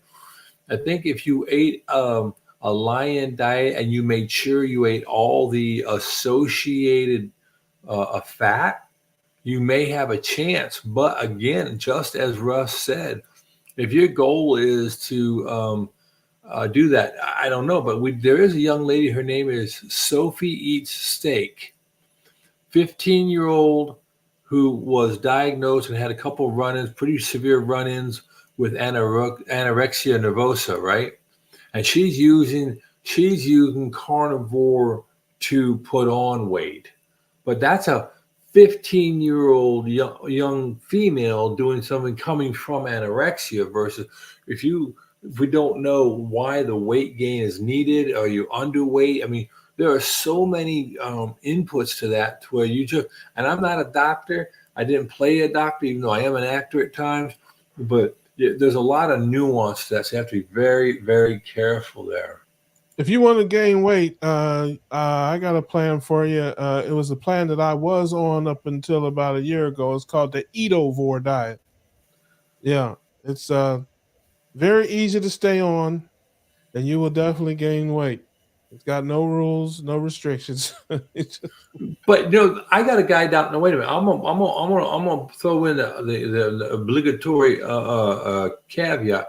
I got a guy down the street from us. The dude is a human garbage disposal. When we go out to the local southern place I talked about, he make 5 trips, fill a plate up this high, and mm, he'll make 3 trips to the dessert bar, right? And he's as skinny as a day one. yeah, yeah, But no. I think he's metabolically compromised in Oh another yeah, way. yeah. I guarantee you, his fasting insulin is probably 60. But no, I was kidding. Yeah, some people have trouble gaining weight, but yeah, I would say, like people who do bodybuilding and that, I think I can't remember where I saw that, but fat and protein and working out, your body metabolizes protein differently when you eat it with fat than without. So even if you're lifting weights and that, eating fat with protein will still get you a better result than just pounding protein alone. And you don't want to get that rabbit syndrome. And Maribel, now that you tell me about it, you talked about you cringing when your sister-in-law has a slice of cake and she hit the insulin. Type 1 diabetics is a completely different thing because I was thinking just about type 2 diabetics who are friends of mine. I love this man to death. I really do. I'd lay my life down for him. But that man will go out and eat a whole bunch of stuff knowing, well, I'll just pump in a couple extra, shots. I say, man, you're backwards, right? And he knows it, but he's a sweet and he's a food addict. And I mean, like Russ said, you can only do what you can do. One day he'll have his moment. Well, her doctor says she can still eat it, of course, because he's trying to sell her insulin probably. So he's like, eat up, I'll see you next, for your next prescription. But yeah, But well, the doctors be like that. I can't judge. I tell you, because like I said, if you watch my videos, this the first week of the month was Yeah. Carbogeddon, and sometimes it's like that. I live my life, but I'm right back on the wagon here, and we're back to our regularly scheduled programming after a couple of days. Well, now isn't it amazing when you think of it from the perspective, like let's say we were talking about the uh, the negativity of stress, right? Like we get in a stressful situation, and then for me, I am very much a stress eater, right? But you were coming back off of going to a convention of like-minded people, so maybe this. How do I say this? the stress isn't always a negative stress. A lot of things can be stress. A positive thing can be a stressor, right? Well, it's not. Well, I don't. I'm not speaking for you. I can speak for me. It had nothing to do with stress at all. It has to Okay. do with. It was all about, and it's going to be, and this is why it's going to be a problem. It's about being out of your routine. Well, See, that's what I meant. I guess you can call it stress. I wasn't. I guess when I'm thinking stress, I'm thinking of some type of problem in your life, like a, you know, I didn't. Right, I didn't have a problem. I was happy as a clam. I mean, I just came from Summit. I was having the time of my life, but I was hungry. It was 1 o'clock in the morning. I was on the road. Your choices are limited. So I can either be hungry for the next, 2.5 hours driving, which right, ain't gonna work, you know, or I can get something to eat. It's 1 o'clock in the morning. What are we gonna do? You only have limited options. Now, when I'm confronted with, these options, this is what I chose. And it's the same way when I go on vacation. It's the same way when I go out to a tailgate party. It's the same way when I do all these different things. And it just depends on where I'm at, what I'm doing, how I feel, what's going on. If I want something, I have it. There's other times where I don't. I tell a story about, being out with my uncle at his 90th birthday party and then putting a bucket of tiramisu right in front of me. I could eat my weight in tiramisu. Didn't touch it. Didn't touch it. I I just didn't want any. kind of like bacon. Yeah, it was one of those. I was just at a place where I pass. I've passed 100 times. My family comes down here. I eat my steak and eggs. They're eating toast and fruit and pastries and muffins, and I I just eat my steak and eggs. They have dinner. They got beans and rice and pasta. I eat my steak. Sometimes I have some of what they're having. Sometimes I don't. It's all about what choices are in front of me. But when I'm in my routine at my house, living my daily life where I'm at 90% of the time, I do what I do. This is, and the 10% just doesn't matter to me. So I'm going to be going on vacation here next week. I have no idea how it's going to go. It could go great or it could go off the rails. I don't think about it. When I'm hungry, we'll see where I'm at and what choices I have and what decisions I make. But I can promise you one thing: I will not lose one wink of sleep over any of it. Well, and I think that's when when you have a level of I hesitate to use the word maturity, but that word does come. Or maybe it's an understanding of your true self, right? And I know you've said it many times, Russ, over the couple of weeks that I've been watching and listening, and that is you're not you're not gonna sprint. You're not gonna go fad on this, and like No. this is a lifestyle change that you are instinctively following, and it will lead you to different places. But I believe your end state is I want to be healthier, and I now have knowledge. I mean, none of us sit in a chair at 400, 500 pounds and think we're healthy, Mm. right? But now you have this conscientious effort to say, this choice either brings me closer to my goal or takes me further away. And based on all those inputs, how am I trading my currency today?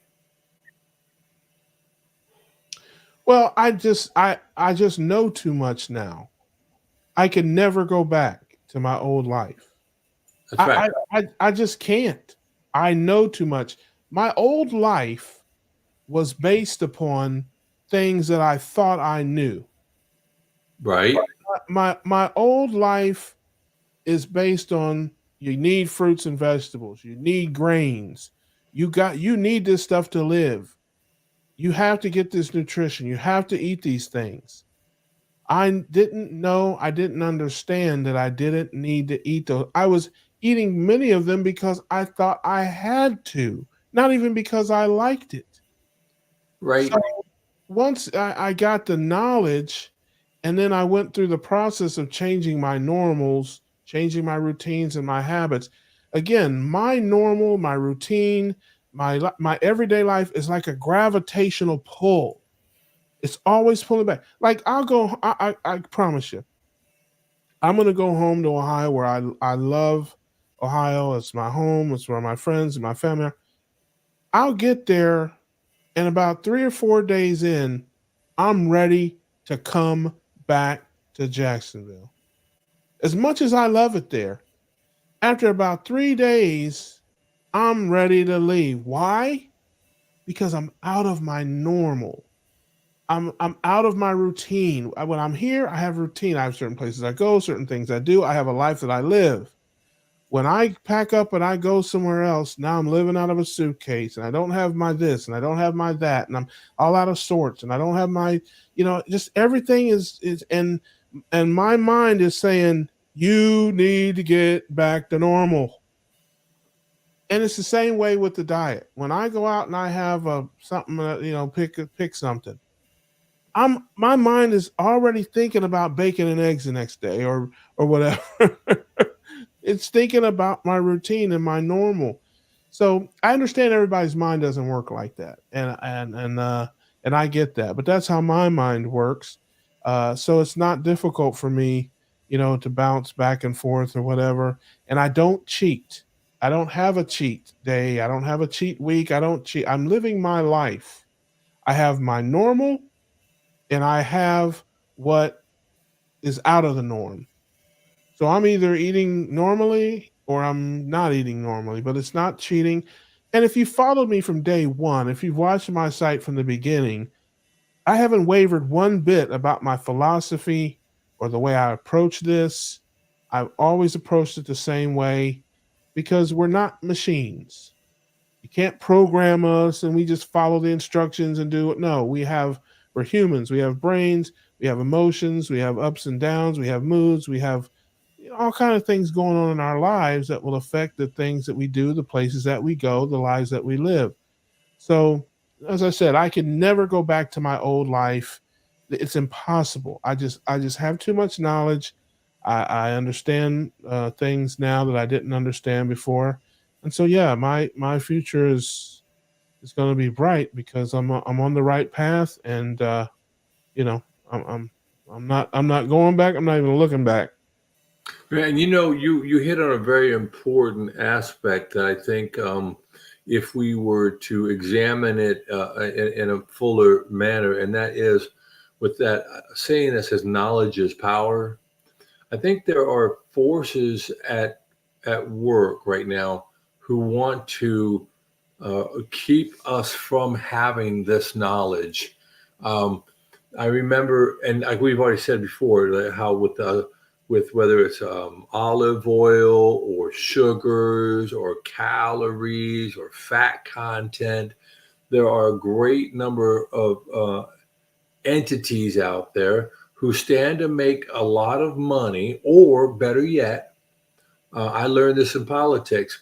Not everything is motherhood and apple pie. Sometimes you have to understand with a piece of legislation or policy, you have to know whose ox is getting gored. In other words, if you're going to benefit, somebody else is going to be losing. There are very few win-win situations, if we're honest. So, if there's a lot of moves out there now to tax sugary sodas even more and more, right? Of course, then you've got a group of people say, "Hey, individuals make choices, and individuals have consequences," right? The question really is, look what we did to cigarettes. We said cigarettes need to be taxed because of the big cost on the culture, or wearing a helmet. So there are some things that can be done and should be done. But the very first question we need to ask, now that we have information, right, is why is it that they were able to call highly processed carbohydrates covered in sugar a healthy breakfast? Yeah. Well, they tax everything. They're taxing meat now in Europe. I've heard. Because again, they don't want people to eat so much meat, and so they're taxing that. But you always find just follow the money. That's all you have to do. Processed food, junk food, fast food is it's so the profit margins are huge. As I always say, you can mass produce it, you can store it for years, ship it all over the world, make a fortune. You can't do that with raw meat. You Well, know, that I gotta be honest with you. There. If y'all been listening, have you ever read anything from Dr. Jason Fung? yeah, I'm familiar with Is who it- he is. No, no, no, yeah. Yeah. Well, I got his books. I read his books. That's what got me into fasting. That's what started me kind of on this journey. And there's the interesting thing. He says, like, stop shoving stuff in your pie hole all the time. Yeah, I mean, where are you going to how are you going to tax people not eating, right? yeah. But I I did. haven't got that. I haven't got that far yet, brother. That's fasting. Yeah, that's starving yourself. That's what that is. I Well, have not. I'm not gotten farther along in my on my path to where I'm comfortable doing that yet. I gotta eat, brother. oh no, I get that, but as I read into it, and I realized that every night when I go to bed and I don't eat all night, I got 8 hours. I'm not eating, right? So I started from there to expand it to give up. Now, when I gave up all my carbs, right, and I went strictly a carnivore, and I got over the carb addiction, I literally can go 2, 3 days and not think about food, right? I did a 5 dayer and a little more effort, and I'm not going back to that. But depending on what it is you want to do and what price you're willing to pay, right? And and what again, like you said, what you can do long term. But the point being, when we were talking about when people do things and government wants to tax or whatever else, I mean, I don't know how you tax not eating, but the important part is, and I think Maribel said this. She said laws won't change because someone is benefiting. Well, you're not wrong, but I would counter from my political background. There's somebody else who could benefit from something else, and you need to find a way to leverage that so those two things are pitting, right?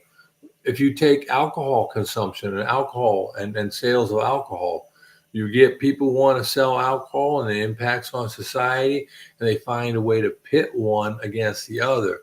That's all about that's a political 101. We go into another time, but in the end, I think we all could agree that we are now aware and we have a responsibility because of that, right? At least to ourselves. And it's like, you need to know yourself. I mean, I learned all the stuff I learned about medical stuff because when I was in the military, they didn't want to get rid of me. They spent a lot of money training me. They needed me to do my job. They would not diagnose me with asthma. They would not diagnose me pre diabetic. They wouldn't do a lot of things until you get completely broken and then you become expensive. Then they fix you. So I come from a culture of denial.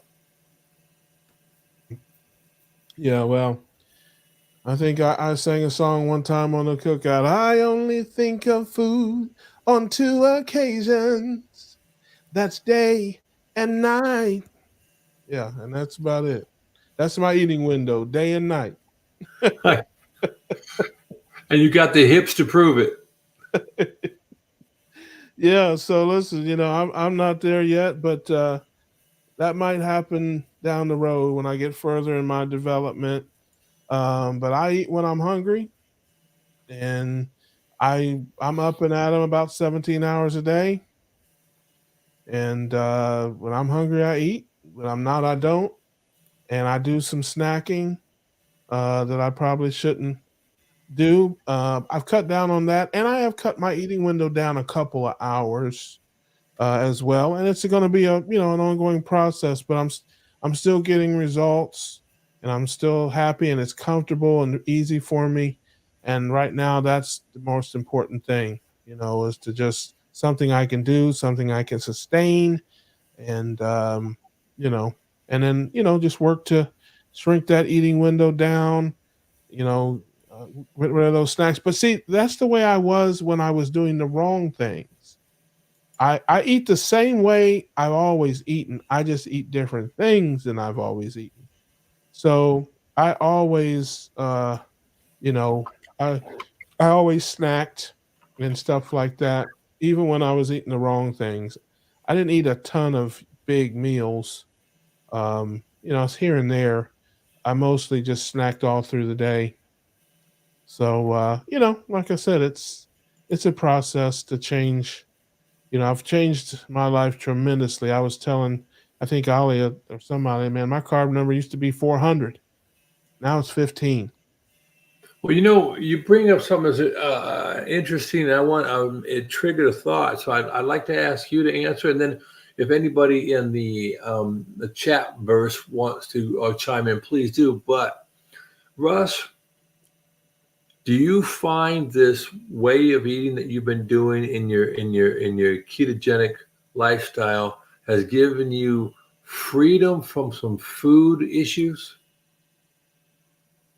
I don't know the answer to that. I mean, I don't know the answer to that. I don't think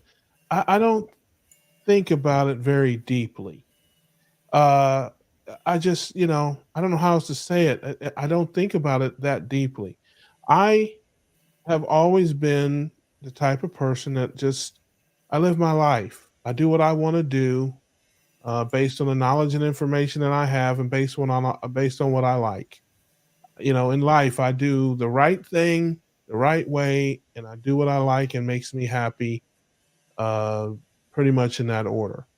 That's the way I approach everything.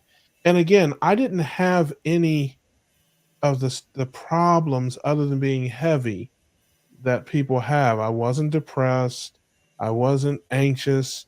Wasn't on any medications. I've never spent a night in a hospital. I didn't have aches and pains. I just couldn't hold up my own weight. That was my only problem. So once learned about metabolic health, learned that I need to get all that stuff out of my head about what I needed to eat to live. It's funny because I thought all the fruit and the grains and all the stuff I was pounding down, I thought that's what was keeping me alive. I thought that's why I wasn't sick all the time and why I wasn't in and out of the hospital and I wasn't diabetic. It was because of fruit and grains and all these vegetables I was eating all the time. That's what I thought. So I was doing, what I thought I was supposed to be doing, living how I thought I was supposed to be living, and it was just tearing me up. So, and addictions, I don't know enough to know um what addiction is versus what you just like to do. I don't think I'm Well, I don't think I'm addicted to heavy cream. I just like it. well, I I guess mean, I guess the way I look I at listen, I wouldn't bust anybody in the head and steal from them to buy it. You so But see, but you hit on the part when you'll sacrifice the right thing for this other thing. You're like, no, if a guy likes to go out and have a beer, whatever, right? I don't. It's not something I do now. I did before. But when the guy will take the milk money from the kids to go buy his beer, that's a problem, right? sure, sure, sure. So I think in freedom of food is like, um, I used to not be able to turn down a diet soda. I drank a lot of it. And tonight, when I was doing some work over at this house, helping somebody out, all they had left over, we had water. I drank a bunch of that. And they had a diet caffeine free Pepsi. And I took two sips of it. I said, I can't drink it. I cannot drink it. Used to hold the thing over to where I would consume it beyond reason, or coffee beyond reason. A whole bag of Reese's peanut butter cup beyond reason. Right now, I can walk by. No, I don't need it. I can walk by my wife's homemade cookies. No, I don't want it. Like you were saying, I don't feel it. Right, and that gives a sense of freedom for those of us who have been binge eaters, or I eat a lot on emotional balance. Right. So I think that's the question I was Yeah. kind of going, but you've always stated numerous times you've never been a person driven by a schedule of eating or a way of eating. You just ate what you wanted to when you wanted to. Man, I lived my life since I was about 8 or 9 years old. My dad will tell you, I was a hard-headed kid. Nobody could tell me nothing. I want to do things my own way. I just don't know. Like I said, I understand a person who's on a drug and they literally will knock their mom over and steal from her to get the drug or whatever. I mean, that's addiction. I get it. I've never felt that way about mashed potatoes. I've never felt that way about any of that. So I just like it. I grew up eating it. I like to eat it. Listen, and again, I guess this goes hand in hand with the addiction thing is if you like something and you want something and you have the means to get it, it's a very difficult thing to say no to yourself. And I don't care if it's food, I don't care if it's a PlayStation or a new TV or a new pair of shoes or a handbag or anything that you like. If I want a new TV and I got a bank account full of money, I'm probably going to end up with that new TV because I have the means to get it and I want it. So it's the same thing with pizza or I don't know, hamburgers or any other, desserts, whatever people like. Do you have to be addicted to something just because you like it and want it and have the means to get it? Does that mean you're an addict? I don't know. I'm asking the question from a place of ignorance. I'm sure there's a behavioral scientist somewhere that can talk about it, but I can tell you from where I'm sitting, in my personal opinion, as it relates to my life, I wasn't addicted to anything. I just liked it, I wanted it, and I had the means to get it. I remember, years ago, I've lost everything I've owned twice in my life. And I remember, it wasn't that long ago, standing in a grocery store deciding with a pack of hot dogs whether to get ketchup or mustard because I couldn't afford both. And fortunately, I'm in a place now where I do what I want. I can buy what I want. But I didn't do a lot of things then that I do now because I didn't have the means. I don't like them any more or less. I love mashed potatoes and gravy. I could eat it every day, for a while anyway, till I get sick of it. I haven't had any since June.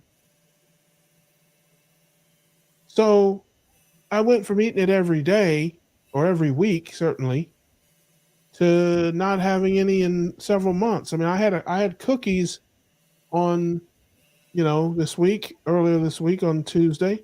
I hadn't had cookies since May. I mean, so it's like, am I addicted to it? I mean, no. I mean, I made some decisions because of my metabolic health and things like that. I don't eat that stuff anymore routinely. Now, it did take a while for me to switch that, but I don't know that it was addiction as much as just a habit. It was just my normal routine, and I'm a creature of routine. So, am I addicted to scrambled eggs now because I eat those every day or every week? I don't know. It's just my new routine. My old routine was muffins and bagels. Now my new routine is meat and eggs. I don't know. Like I said, I don't think very deeply about it. I'm not that deep a thinker. Well, I think again that's the beauty of engaging in this uh, keto carnivore community is that we all have a different approach. Some of us may align in a camp in under one banner, but you know what? That doesn't mean you're always under that banner. You may be under another. I always say this to people: is like the human tendency is to pigeonhole people as quickly as we can as a this or that, a friend or a foe, and then we don't normally go back and say that person who identified in this certain way for that moment.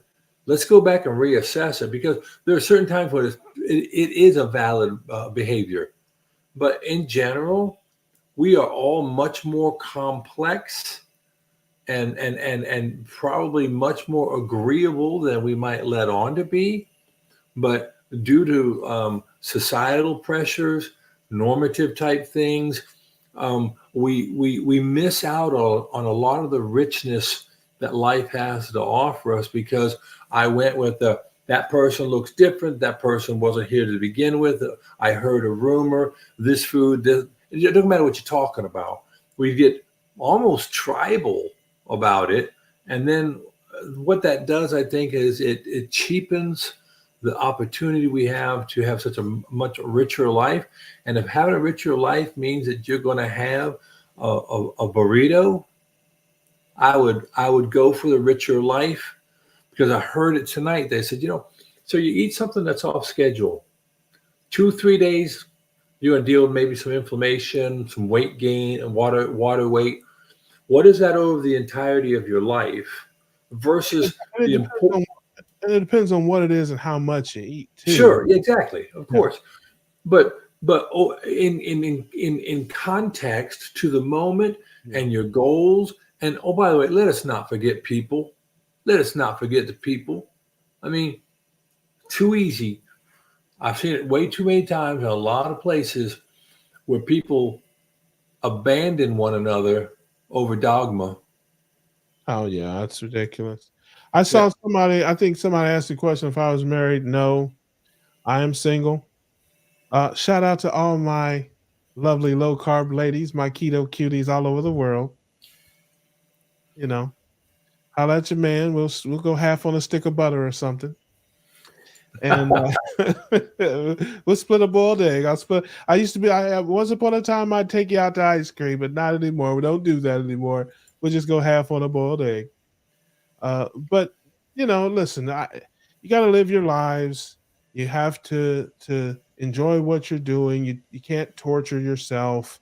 And you just have to be reasonable. Oh yes, listen, snickerdoodles. I'm all about the snickerdoodle. I just had snickerdoodles. My niece made some snickerdoodles for my birthday, and yeah, I smashed them. I smashed them all. Well, I tell you, I'm telling my wife, she was asking me some questions about some things, and she's not necessarily on board with what I'm doing, but my wife is exceptionally gracious, and she will defer to me sometimes because of my insatiable appetite to study.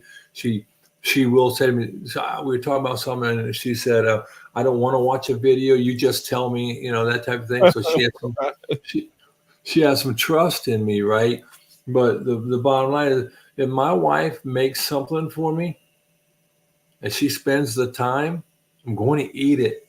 Sure. I mean, listen, it's to a point. I mean, we all have a point at which we say, "Hey, listen, I'm not doing that anymore," or whatever. I mean, you can't get too far afield, but it's everybody has to do what fits their life the best.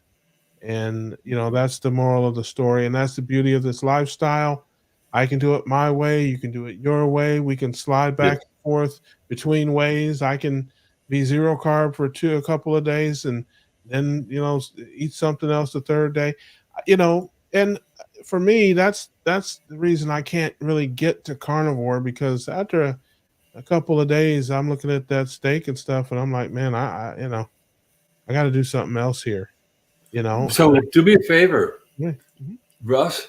Please explain to Lindy what a snickerdoodle is. A snickerdoodle is a cookie, and it is kind of along the line of a sugar cookie. It's not very sweet. Yes, there you go. It's a shortbread cookie covered with cinnamon sugar. See, I told you I'm not that smart and I don't think that deeply, didn't I? And it's perfect for me. I listen. There was a restaurant down here years ago that I used to eat at called Sweet Tomatoes, and it was a soup and salad, and they had a bakery kind of. It was great for lunch, not really so great for dinner, but you could go in and have a nice lunch. They had 6 or 8 different homemade soups and this big salad bar, and they had a bakery, and they baked all their stuff, the bread and the different things. And you could go in there and have a nice little lunch and get out of there. Well, they baked chocolate chip cookies and snickerdoodle cookies, fresh homemade baked right there, and they sold them in these little bags, and there were 13 baker's dozen. And I would get a bag of those snickerdoodles, and I'm telling you, they never made it home because here's what I would do, and here's what I would do. I would get those things and I would sit them up in the window, like because it's Florida heat. I'd sit them up in the window of my car because the car had been out in the sun, so the dash is like hot as an oven, right?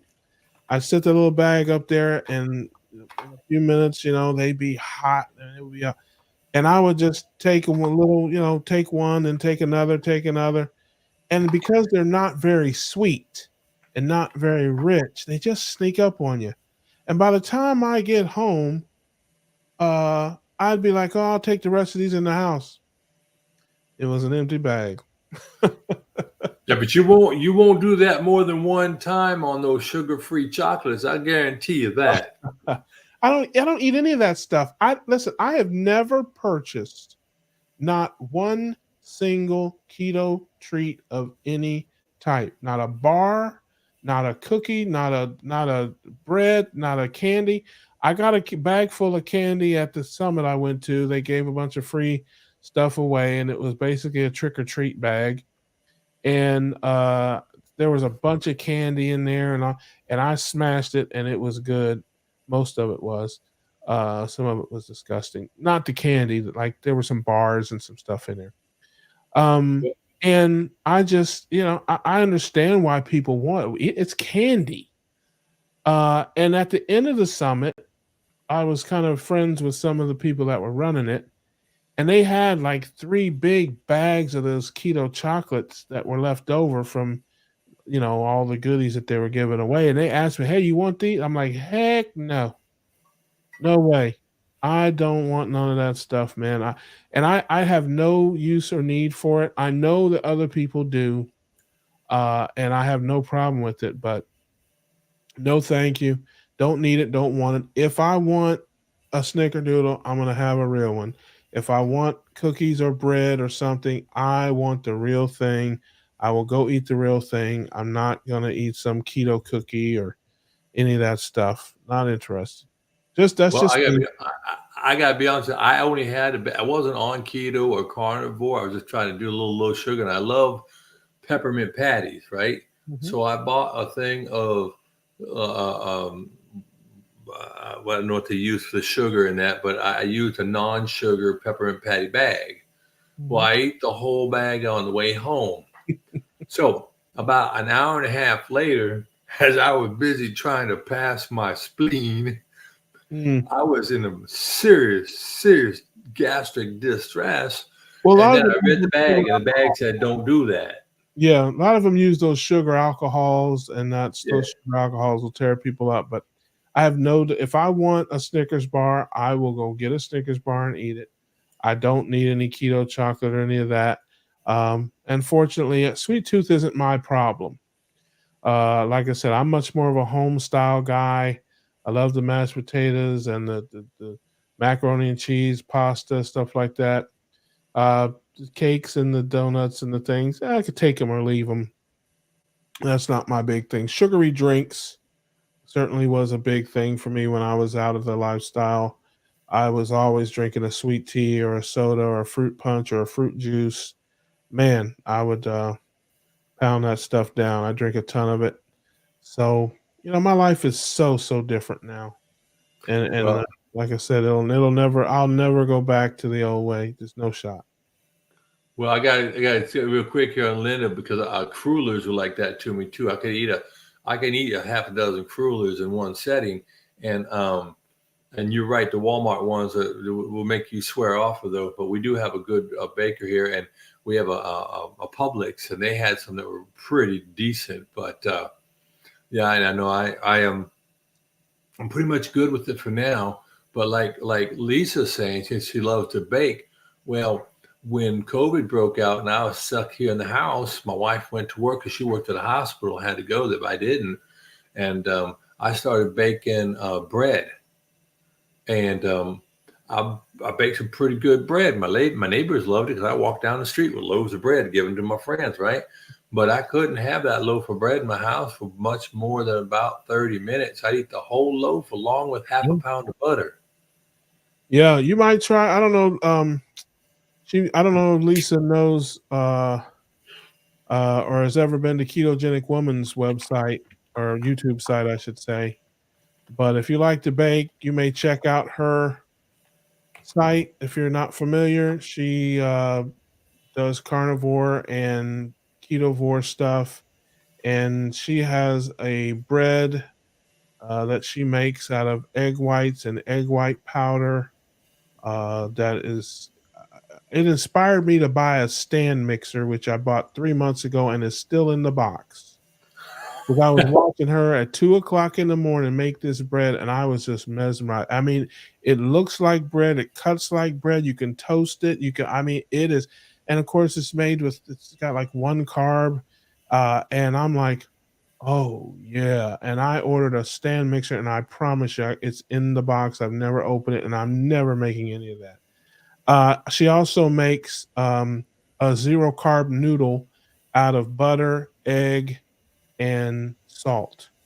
1 tablespoon of butter with one egg. You can, of course, multiply the recipe. You blend it up and you pour it. She has a silicone cookie sheet. You pour it super thin and you bake it at 375 and until the edges crisp up. And then you take it out, you peel it off of that sheet and roll it up into like a roll and cut it, and it makes noodles. And you cook with them. You can put them in soups, whatever. I mean, and I'm just looking at it like, if I learn how to make those, it's over. It's a wrap. I mean, zero carb noodles. Are you kidding me? So yeah, I mean, so I had to, like I said, I've never done it. I bought it all. I got silicone sheets. I got never even done because I'm telling you, I hate the kitchen. Only reason I go in there is because there's food in there. I would not even walk through the kitchen if there wasn't food in there. I don't like any part of it, and so yeah, I gotta find me a keto cutie somewhere, a nice low carb lady somewhere that'll come over and cook for me because I'm one Well, step ahead of a caveman. I'm telling you, I'm at caveman level when it comes to. I got meat and heat. The only difference between me and him is, electricity. Well, I'm gonna tell you what. I love being in the kitchen. When my mama raised me, she knew that I was not going to be very marketable, and so she made sure that me and my brothers, we all had to learn how to cook and clean and how to shop and prepare. And she made us learn how to either we had to learn how to knit or crochet, and Wow. we darned socks. We did everything. My mama did not believe in sparing the rod. So if you did not do it right, you get beat. But I was Yeah. very thankful, very, very thankful. But she showed me about the first meal I ever made for my family. I made homemade from scratch corn dogs, There you go. and they loved it. So this day, I still do a lot of that. But I agree with what Karen says here. Hey man, I can put a pound of hamburger in a pan and brown it up pretty doggone quick and just be happy with that. Or you know what I'm saying? I don't have to get complex with it. Yeah, But I gotta have some variety. I mean, I don't need a ton of variety, but man, if I could make them noodles, woo, it'd be on and popping, brother. It'd be a whole new world for me. Because I do miss that kind of food. I miss the noodles and the pastas and that stuff. Yeah. So, but man, I'm gonna run here. Uh, yeah, me too. as always, brother, it's always good to be on with you. Like I said, you're the late night stream. We're like the I don't know, the late show for all the West Coast folks out there, and it fits well into my life because I'm up, till 1 or 2 o'clock routinely. So I'd be up anyway doing something, so I might as well hang out with you. Well, hey, I appreciate you coming in. I appreciate you sharing some time with me and giving us your insight. And I appreciate all the people on your channel who dropped by. I Yeah, hope that all my folks there. Good night, Mary Bell, and anybody else who was on my site there. And we'll do it again. Probably. next Uh, week. yeah, next Tuesday I may pop in after the show, the cookout after party. I think I'll be able to do that next week, next Tuesday. So if you're doing it, I'm sure you probably are. Oh yeah. So until then, everybody, be safe, be caring, be kind. God bless. Y'all take care now. Bye bye. Yeah. And out of here. There you go.